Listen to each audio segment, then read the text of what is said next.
Something wild is happening in Burkina Faso right now. And it's not just another headline or political promise. Nope, this time it's for real. Picture this. A small landlocked country in West Africa decides it's tired of asking other people for help every time it wants to protect itself. So instead of waiting, it rolls up its sleeves and says, let's just do it ourselves. And that's exactly what they're doing. At the center of all this is a young military leader, Captain Ibrahim Traore. He's not out here trying to win claps with fancy speeches. He's actually putting in the work, brick by brick, to help his country stand on its own 2 feet. Their Prime Minister, Jean-Emmanuel Ouedraogo, just made a pretty big announcement. Burkina Faso is setting up its very first defense industry, meaning from now on they're going to build and repair their own weapons. Not borrow, not beg. Building, and get this, it's not some far-off dream, it's already happening. Now let's back up a bit.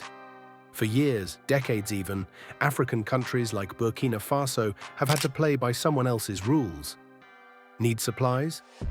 Better ask. Want to defend your borders? Gotta wait for approval. Say the wrong thing? Oops, no more support for you. Imagine owning a car but being told when you're allowed to drive it. That's the kind of mess they've been stuck in.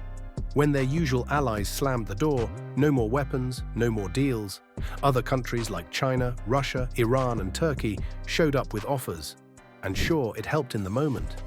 But deep down, it was still the same thing, relying on outsiders. And let's be real, true freedom isn't about having a new boss. It's about not needing one at all. That's why this shift matters.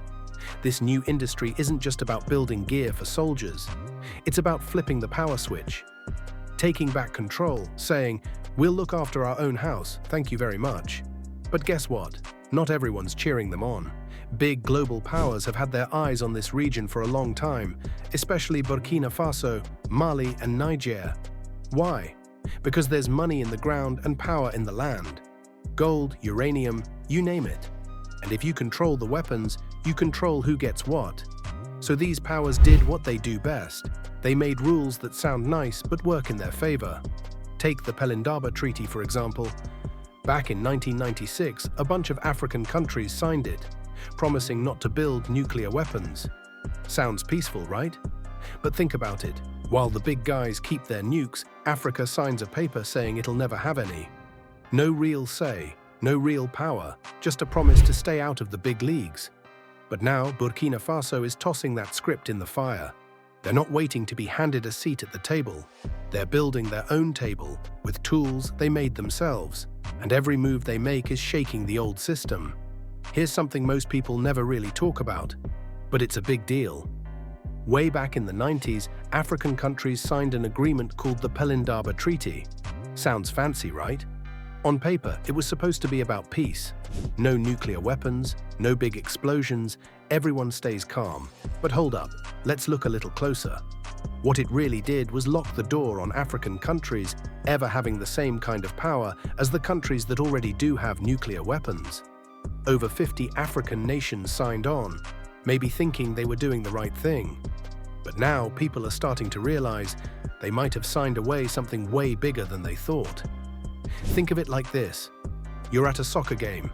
Some players are allowed to wear cleats, but you're told you have to play barefoot. And you're supposed to be okay with that. That's kind of what this treaty did. Now folks are waking up and saying, wait a second. Should we have agreed to that? Especially the countries in the Sahel Alliance, Burkina Faso, Mali, and Niger. They're asking the tough question now.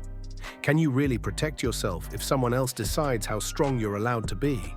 It's like trying to guard your house with the lights off and one hand tied behind your back. And while everyone's watching Captain Traore, wondering if he can actually pull this off, maybe that's not even the question we should be asking. Maybe the real question is this: how is all this going to change life for regular people? Will families in Burkina Faso finally feel safe in their villages again? Will young people have jobs making these new tools? Will kids be able to grow up without hearing gunshots in the background? That's where the real impact will show. Not in the big announcements or speeches, but in the little things. Everyday life. The stuff that matters most. In most places, there's always something going on behind the scenes. Quiet deals, hidden hands, powerful countries whispering in the ears of leaders. It's not easy to see, but you can feel it. Like someone else is steering the wheel while pretending you're the one driving. But in Burkina Faso, something different is happening. This landlocked country, no ocean, surrounded by neighbors, and stuck in years of violence and struggle, is starting to push back. After so much heartbreak, fear, and loss, something new is bubbling up. A kind of courage, a fire, a voice that says, "We've had enough." And it's not just talk anymore, it's action. Burkina Faso's leaders are flipping the script and writing a brand new chapter, one where they decide what happens next. Their vision: a country that builds itself up from the inside, no more waiting for handouts or following orders from across the ocean. Just recently, the Prime Minister, Jean-Emmanuel Ouedraogo, stood in front of the nation's capital and said something bold. No begging, no borrowing, no more waiting in line. If the people want peace, they'll make it. If they want safety, they'll build it. If they need weapons, they'll create them, with their own hands, on their own land. This is not one of those empty promises you hear on TV and forget the next day. Since 2015, Burkina Faso has been living through a nightmare. Armed groups causing chaos, families running from their homes, and parts of the country totally out of government control. For years, they called in France for help. French troops came, gear and all. But instead of calm, things got even messier. People started feeling like their country was being used, like a pawn on someone else's chessboard. Then, in 2022, came Captain Ibrahim Traore. Young, bold, and clearly not here to play by old rules. By early 2023, he told French forces to pack up and leave. He said, "This is our land and we'll figure it out ourselves." And he meant it. Soon after, the country started building its own defense tools: drones, rifles, armored vehicles. Not from foreign factories, but right there in Burkina Faso. Designed by people who actually live through the violence, who know what they're up against, who aren't guessing, they're surviving. But here's the twist. This isn't just about weapons or war, it's about breaking free from the old system, where African countries would dig up gold, sell off land, pump out oil, and then use that same money to buy back tools from the outside. Like growing all the food, and then starving because someone else controls the kitchen. Traoré is done with that. And guess what? He's not taking loans. He's not chasing foreign aid. He's not asking anyone for help if it comes with strings attached. Burkina Faso is one of the richest gold producers in Africa. But for years, big companies came in, took the gold, and left the people with dust. They saw the trucks, the machines, the big profits. But the money never reached them. That's changing too. Late in 2023, something big happened quietly. A decision that didn't make huge headlines, but could flip everything upside down. Burkina Faso approved the creation of its first ever gold refinery. That means no more shipping raw gold overseas for someone else to process and profit from. Now, the gold stays home. And so does the money. This refinery isn't just about shiny bars, it's about power, ownership, and building something that finally belongs to the people. It's part of a much bigger plan. With tighter rules for foreign mining companies and fresh policies, Burkina Faso is using its own resources to fund its own future, starting with security. Captain Traoré spelled it out clearly: the gold is ours. We're not here to make outsiders rich anymore. Now the country's not just dreaming of independence, they're doing it, on their terms. Sure, here's a totally fresh, teen-friendly rewrite that keeps the core message but gives it a whole new voice, easy to understand, casual and engaging. Burkina Faso is flipping the script, and it all starts with something as simple as farming. In 2023, the country rolled out a plan with a big name, the Presidential Initiative for Food Self-Sufficiency. Sounds like a mouthful, but the goal? Super simple. Grow enough food so they never have to depend on anyone else. No more waiting on foreign aid or expensive imports to feed their people. Then came the agro-pastoral offensive, basically a national team-up where farmers and herders got to work. They planted more, raised more animals, and pushed harder than ever. And just like that, within a year, they pulled in nearly 6 million tons of grain. Let that sink in. 6 million tons. That's not just food, That's school lunches, stocked kitchens, full stomachs, and serious cash. They didn't just feed themselves, they had enough left over to sell, make profit, collect taxes, and use that money to build stronger security for the country. But this isn't only about building weapons or training soldiers. What's happening in Burkina Faso runs way deeper. Leader, Captain Ibrahim Traore, is doing things differently. He's not living in a palace, driving golden cars, or cashing massive paychecks. In fact, he still earns the same salary he got as a regular army captain. No fancy upgrades, no VIP treatment, just leading by example. And instead of taking help from rich countries that usually demand something in return, like land for military bases or control over decisions, Burkina Faso politely said, no thanks. They started something new, the Badjas National Solidarity Fund. Think of it like a community piggy bank where people donate what they can and the money goes straight to helping families who've been pushed out of their homes and rebuilding what was lost. It's a bold move, and it's shaking things up. What they're saying is, Africa doesn't need to bow to outsiders to survive. They're picking up where leaders like Sankara, Nkrumah, and Lumumba left off. These were men who dreamed of Africa owning its future, not renting it.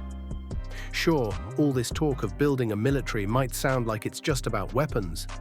But for the people of Burkina Faso, it's not about war. It's about getting their lives back. It means families can finally go back to homes they ran from.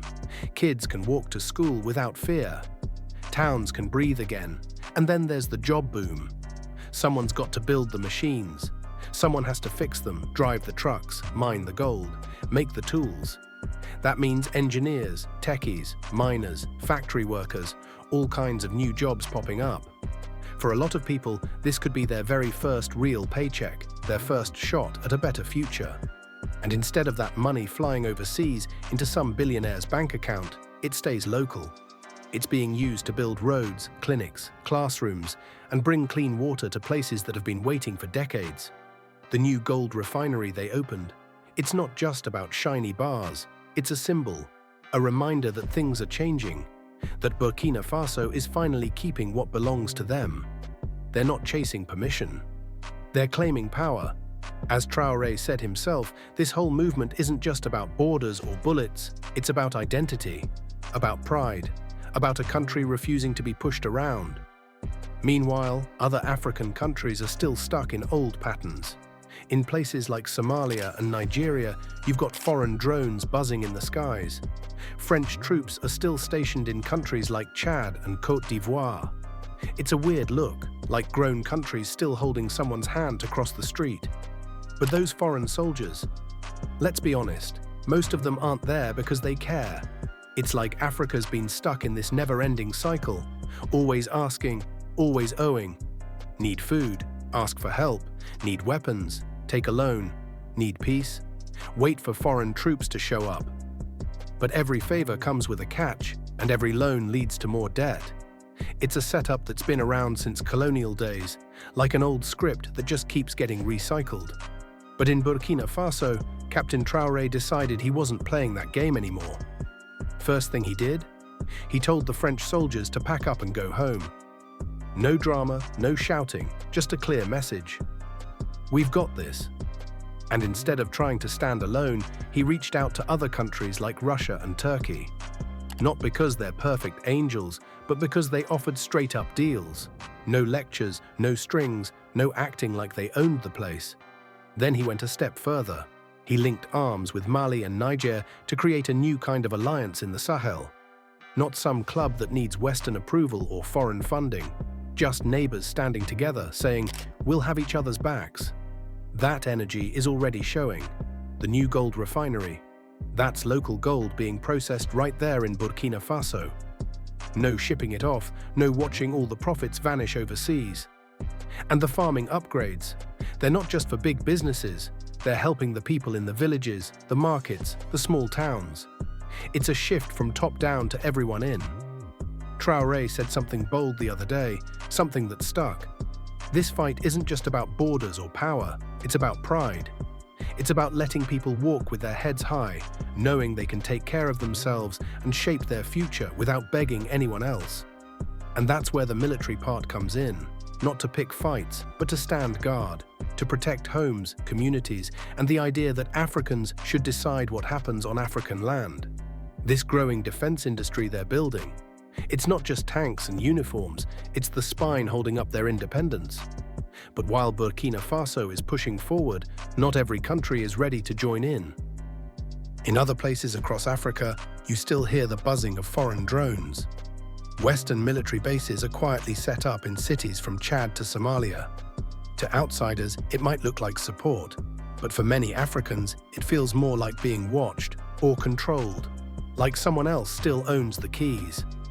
Truth is, those foreign soldiers aren't bringing peace, they're holding on to power. It's like Africa's being treated like a giant chessboard and the people living on it, just pieces being moved around for someone else's win. Captain Traore saw that, and when he stood up at the 2023 Russia-Africa Summit, he didn't sugarcoat anything. He said it straight: African leaders shouldn't act like puppets, nodding along every time a foreign country pulls the strings. Some leaders didn't like that. Because let's be honest, some of them have gotten comfortable. They're living in big mansions paid for by loans their people will be paying back for generations. They've made deals that look good on paper but leave their citizens with empty pockets and no say. And when someone like Traore challenges the old system, they call him a rebel, a troublemaker, dangerous. But here's what's actually dangerous: keeping foreign troops around and calling it security. In Burkina Faso, those troops didn't stop the attacks. But once they left, something changed. People realized they could step up. They didn't need outsiders to protect them. They could protect each other. That realization is spreading. Mali's catching on. So is the Central African Republic. Countries that once felt stuck are finding their feet again.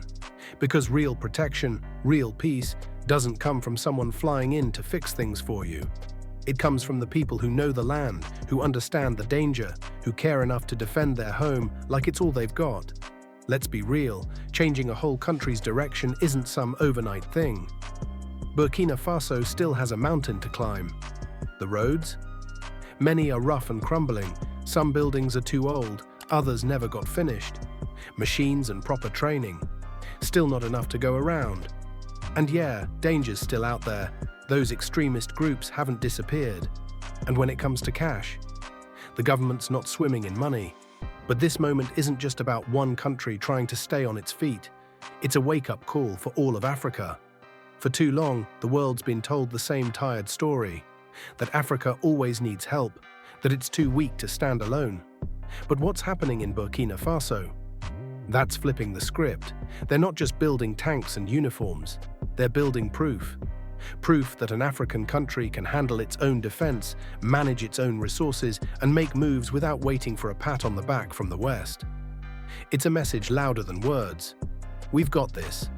That's why Captain Traore's decisions are catching attention. Instead of begging foreign powers to stay, he told them, "Thanks, but no thanks." French troops, gone. And instead of panicking, he turned to new partners, countries like Russia and Turkey. Are they perfect? Nope. But at least they don't come with lectures, traps, or the usual attitude of, "We know better." Even better, Burkina Faso isn't doing it alone. They've teamed up with Mali and Niger, creating a kind of neighborhood alliance. It's not about impressing anyone outside, it's about lifting each other up from the inside. But while that fire is spreading, there's still a long shadow hanging over the continent. Look across Africa and you'll see foreign soldiers still planted on the ground, mostly from the West. The US and France have bases scattered all over, claiming it's all about fighting terrorism and keeping peace. But let's be honest, has it worked? In many places, things have actually gotten worse. Burkina Faso saw that and decided it was time to cut ties. But the bigger picture is harder to ignore. Take the US military, for example. Back in 2007, they launched something called AFRICOM. Sounds friendly enough, African Command. The goal, supposedly, to support local armies and fight terrorist groups. But when you check the map, the locations of their bases tell a different story. They're camped out near oil reserves, mining hubs, and other rich natural spots. Coincidence? Not likely. They've got over 20 bases spread out across the continent. Some are big and obvious, others are low-key, flying under the radar. One of the most well-known is Camp Lemonnier in Djibouti. It's a launch pad for drones and spy gear. But these places aren't just harmless tents, they're like permanent flags reminding Africa who's still got boots on its soil. And while countries like Burkina Faso are trying to take back control, others are stuck in the same old loop. Look at Nigeria, it's floating on oil, but so many people there barely have enough to eat. Or the DRC, loaded with cobalt, the stuff that powers phones and electric cars, yet the communities near the mines are dirt poor. Meanwhile, foreign drones quietly buzz across African skies like uninvited guests that never left. In Nigeria, American tech scans the ground where uranium sits buried. But do the people benefit? Hardly. They live in poverty while others get rich off their land. This setup isn't new. For years, Africa's resources have been pulled out and shipped off, while foreign powers hand over vague promises of security and support. But the trade-off has always been lopsided. Africa gives the goods and foreign companies cash in. And here's the twist. This isn't all on outsiders. Some African leaders helped keep the doors open. They made quiet deals behind closed doors, choosing luxury and power for themselves instead of standing up for their people. Look at Blaise Compaoré, for example. He was in charge of Burkina Faso for almost 30 years. During that time, he kept cozy ties with France. While foreign companies mined gold and exported cotton, regular folks stayed stuck, watching their country's wealth vanish across oceans. And Burkina Faso isn't alone. Niger has so much uranium, it could power entire cities far beyond its borders. Yet many families there still light candles at night because they don't have electricity. And the soldiers? Still there. Drones? Still circling. The message? Still the same. We'll protect you, as long as we get what we want. They say they're here to help, to bring peace, but if you dig a little deeper, things don't quite add up. Beneath the smooth talk, there's an old story that Africa knows all too well. It's the same game, just a new disguise. While soldiers march and politicians smile for cameras, Africa's natural treasures are quietly being shipped off. And the people are left to deal with the fallout, wars, debt, and leaders who get richer while their citizens stay poor. Take France, for example. After colonial rule officially ended in the 1960s, you'd think France would step back and leave its former colonies alone. But nope, they didn't pack up and go. Instead, they found a new way to keep control: money.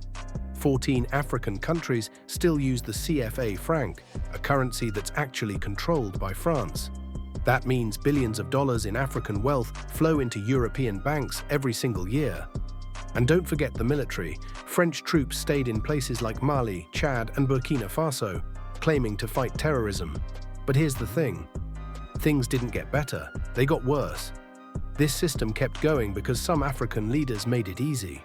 Instead of standing up for their people, they made shady deals, choosing their own power over the good of their nations. Look at Blaise Compaoré, who ruled Burkina Faso for almost 30 years.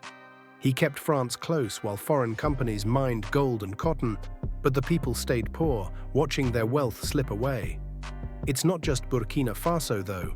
Niger has enough uranium to light up entire cities, but most Nigerians don't even have electricity. And even though drones from the US fly over Nigeria, scanning the land rich in resources, the people on the ground are still living in poverty. UN troops set up their camps to help, but the reality was families were still walking miles for clean water. Over time, these leaders became nothing more than gatekeepers, holding the door open for outsiders while locking their own people out of the future. But things are changing. Enter Captain Ibrahim Traore.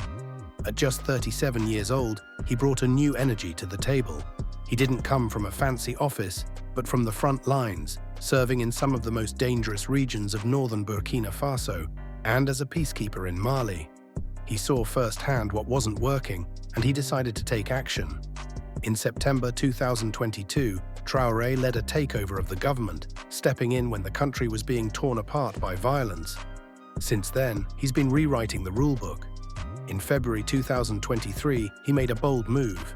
He told French troops to leave. No more foreign military presence in his country. By early 2025, standing before a huge crowd, Traore didn't hold back. "We must decolonize our minds," he said. The message hit hard, and it didn't stop there. All across Africa, people were watching. French forces started pulling out, not just from Burkina Faso, but from Mali, Niger, and even Côte d'Ivoire. A new voice was rising, and it wasn't begging for favors. It was demanding respect. But Traore didn't just stop with speeches, he took action. Instead of looking to the West for help, he turned to countries like Russia, Iran, and Venezuela. Sure, they have their own complex histories, but they were willing to cooperate without acting like the boss. Russian troops stepped in where the French had left, and new trade deals began to change the game. This time, Burkina Faso's gold, cotton, and other resources weren't just vanishing, they were being used to benefit the people. In 2025, Captain Ibrahim Traore made a huge statement when he told the world, "We must decolonize our minds." He was addressing not just the people of Burkina Faso, but all of Africa. For years, foreign forces had been stationed on African soil, claiming to bring peace, but leaving behind chaos and unfulfilled promises. Burkina Faso, under Traore's leadership, decided it was time to make a change. French forces, who had been there for decades, were shown the door. It wasn't just Burkina Faso making waves, it sparked a wave of change across Africa. France's grip started loosening in neighboring countries like Mali, Niger, and even Côte d'Ivoire. But Traore didn't stop with words. He turned his attention to building his country up, seeking new partnerships with nations like Russia, Iran, and Venezuela. While these countries had their own histories, they were ready to cooperate without acting like they owned the place. Russian troops stepped in where the French had left off, but this time the gold, cotton, and other resources weren't disappearing into foreign hands. Instead, they were being used to help Burkina Faso grow stronger, more self-sufficient, and more in control of its future. It's clear now, the time for Africa to depend on others for help is over. The continent is starting to write its own story, one where it stands tall and builds on its own terms. The message is loud and clear: Africa is no longer asking for permission, it's taking its future into its own hands.